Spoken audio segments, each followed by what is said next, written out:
Bonjour à tous et à toutes, moi c'est Queen et aujourd'hui je vais essayer de vous apprendre qu'est-ce qu'un processeur.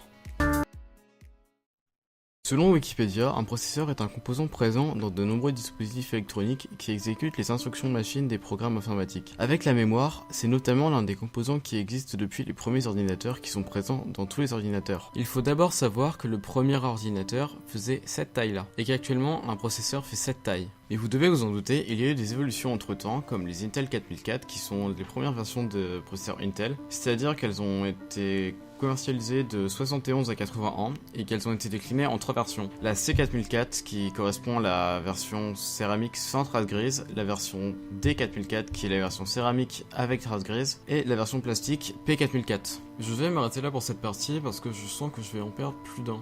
Pour faire bref, il faut juste retenir qu'un processeur a eu énormément d'évolutions avant d'arriver à ce qu'on connaît aujourd'hui. Donc à présent, je vais rentrer dans une partie qui devrait beaucoup plus vous intéresser, c'est-à-dire à quoi sert un processeur au sein d'un ordinateur.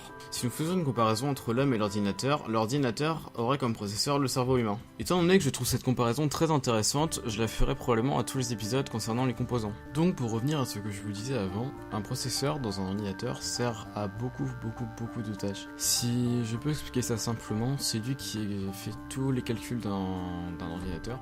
C'est-à-dire que par exemple quand vous faites du montage vidéo comme moi à présent ou vous utilisez Audacity comme moi à présent aussi, eh bien votre processeur va être sollicité pour faire les rendus. C'est-à-dire que par exemple si vous possédez un i3, votre rendu sera tout simplement rendu beaucoup plus lentement que si vous avez un i7. En bref, si je peux vous expliquer ça très simplement, un i3 serait un processeur de tous les jours, c'est-à-dire quelqu'un qui travaille en comptabilité, des choses comme ça. Un i5 serait plus un processeur plus poussé, par exemple pour jouer. D'ailleurs, j'en profite pour faire une transition vers la très bonne vidéo d'Aurélien Sama qui vous explique quel processeur pour jouer à Minecraft, c'est-à-dire en gros quel processeur pour tout simplement jouer. Les résultats peuvent vraiment vous étonner, du moins elles n'étonnent pas les gens qui s'y connaissent, mais si vous y connaissez pas trop, ça peut vous intéresser, même si c'est un petit peu compliqué parfois. Et pour finir, donc un i7 serait un processeur de professionnel, c'est-à-dire pour les gens qui veulent faire du rendu vidéo, du montage vidéo par exemple, des choses comme ça. Mais il existe aussi d'autres gammes de processeurs chez Intel comme les Core Duo, les Pentium et les Xeon. Mais ceux qui nous intéressent actuellement sont les Core Xeon, ce sont les processeurs les plus puissants de chez Intel, du moins qui sont le mieux pour un usage de type tour serveur.